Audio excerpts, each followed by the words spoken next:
Otros relatos interesantes respecto a las benditas ánimas como dadoras de favores y como intercesoras en tiempos de dificultad son aquellos asociados a las finanzas o a los quebrantos económicos.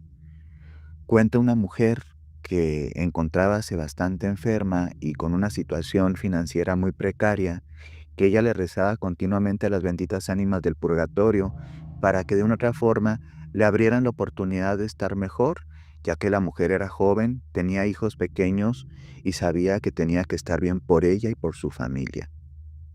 En su relato manifiesta que todas las noches, aparte de hacer sus oraciones, siempre dirigía las oraciones a las benditas ánimas y por los difuntos. Lo interesante de esto es que no se le llegó ni dinero, no se le llegaron ni milagros extraordinarios. Simplemente un día, ¿sí? Haciendo limpieza en su casa, encontró un medicamento que evidentemente ella no podría comprar y no sabía cómo había llegado ahí.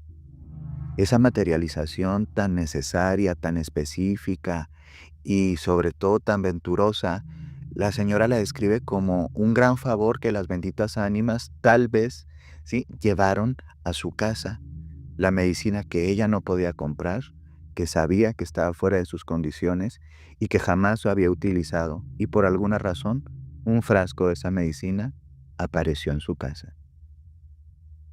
Entre las narraciones que hablan de la protección, que hablan del apoyo en los momentos de enfermedad o problemas financieros, y también como alertas, aparecen también otro tipo de narraciones populares bastante típicas, y son las ánimas en su aspecto un tanto oscuro o macabro, pero que tienen un fin moralizador. En muchos lugares de América se habla de que después de ciertas horas de la noche las personas no tendrían que andar haciendo, ¿sí?, nada en la madrugada, porque generalmente esas horas, pues, se prestan para los vicios o las malas costumbres.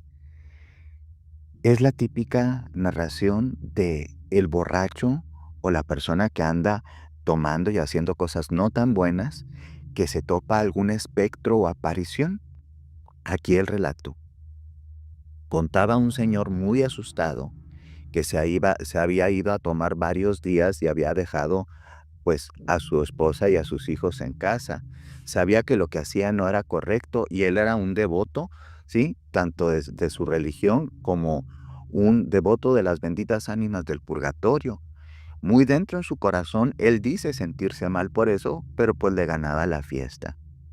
En uno de sus retornos hacia el camino de su casa, que no estaba tan lejos y que lo podía hacer caminando, dice encontrarse con una extraña fila de personas que cargaba cada una vela cerca de su pecho. Las personas iban en fila india, no hablaban y parecían estar transparentes o semitransparentes. Parecía una fila de desencarnados o difuntos que caminaban por los prados en la noche. Al hombre se le bajó cualquier influjo de alcohol, salió corriendo rezando y prometió a su esposa y a las benditas ánimas del purgatorio ya no hacer estas conductas que lo lastimaban a él y también a su familia. Esto es un relato moralizador que también es típicamente contado o narrado por varias personas y que se ha vuelto parte del folclore popular. En algunas latitudes, incluso estas manifestaciones pueden ser asociadas como a la Santa Compaña, una leyenda, ¿sí?, y un mito religioso en algunas latitudes de España, en donde al parecer una horda de difuntos que generalmente va comandado por un vivo que reza por los difuntos, aparece por la noche de una forma macabra, pero si bien puede asustar, también nos recuerda que deberíamos rezar por esas benditas ánimas y corregir los errores que tenemos en nuestra vida. Así los relatos que tienen que ver con las benditas ánimas del purgatorio pueden tener bastantes variables y sobre todo diferentes funciones sociales, ya sea según el contexto, la forma de devoción o las circunstancias de la persona a la cual le acontece este tipo de experiencias. Hay experiencias también amables acerca de las benditas ánimas del purgatorio asociadas a los favores que quizá en otro tiempo eran complicado. Ahora tenemos despertadores, móviles, aparatos que miden el tiempo, lo cuentan y nos avisan. Pero en tiempos anteriores, las personas pues no tenían todos un despertador o algo por el estilo. Y hay una narración típica que se reitera como el rezo del dormido. Eh, Cuenta una estudiante que cuando estaba jovencita, sí, le era muy dificultoso levantarse temprano para ir al colegio y sabía que ese día tenía que presentar un examen muy importante para sus estudios.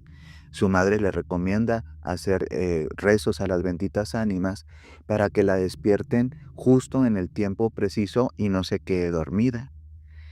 Este estudiante refiere que durante algún tiempo las benditas ánimas funcionaron como despertador y a ciertas horas de la mañana se empezaban a escuchar ruidos por debajo de su cama. Lejos de asustarla, sabía que eran estas amorosas compañeras que le ayudaban en su proceso de estudio y sobre todo para poder trascender su pereza de levantarse.